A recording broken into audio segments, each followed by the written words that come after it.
বরখাস্ত করা হলো। আপনারা তাকে চিনেন, সবাই তাকে চিনে, এতগুলো মানুষ তাকে চিনে বলে আজকে এখানে এসেছে। শুধু শুধু আসেনি, সবাই জানে শাহিন কেমন। শাহিন তো কোনো গরিবের ছেলে না, তার দাঁড়ালাই করে খেতে হবে। শাহিন তো কোনো অসৎ ব্যবসায়ী না, তার চুরি করে খেতে হবে।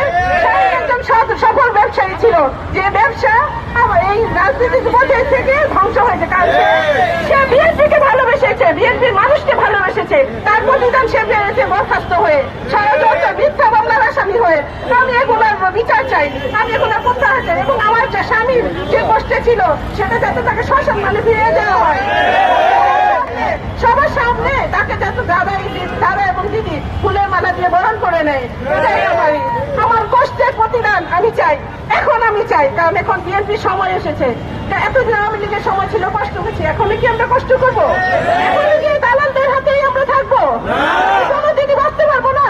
তাহলে আমি সঠিক বিচার চাই, আল্লাহর কাছে চাই এবং সবার কাছে চাই। এবং দাদা এবং দিদির দৃষ্টি আকর্ষণ করে বলছি, যাদের সন্তান তারা কেমন আছে আপনারা খবর নিলেন না, তার বউ বাচ্চাটা কেমন আছে এই 3 দিন আপনারা খবর নিলেন না। শুধু মিথ্যা মামলাটাই দেখলেন, তার সংসারের কি অবস্থা, তার বাবা মার কি অবস্থা, আমরা কিভাবে কাঁদছি, আমার সন্তানটা কি করছেন, কেউ কি খবর নিয়েছেন? 18 বছরও নেয় নেই, এই 3 দিন তো নেয় নাই। আর কি বলবো, কিচ্ছু বলার নেই। আমার এখানে টর্চার সেল আছে, কেউ কি খোঁজ দিয়েছেন ওখানে কি আছে? একটা মাজারে কি একটা টর্চার সেল থাকে না? মাজারের সামনে একটা মসজিদ থাকে, মাজারের সামনে থাকে মসজিদ, থাকে একজন সৎ মানুষের ব্যবসা বাণিজ্য, তখনও সেখানে টর্চার সেল থাকে না। তাহলে কিভাবে সেখানে টর্চার সেল হলো? একটা মানুষ রাতে হেঁটে গেল, আমার স্বামীর সাথে ইফতার করলো, 2 দিন পরে আসছে সে অক্সিজেন মাস্ক লাগাইছে। কে লাগাইবে মাস্কটা? সেই লোকটাকে আমি দেখতে চাই। কে মাস্কটা লাগাইছে? দিনের বেলা, রাতে যে যায়, দিনের বেলা সে গাড়ি করে হসপিটালে যায়, রাতে কেন গেল না?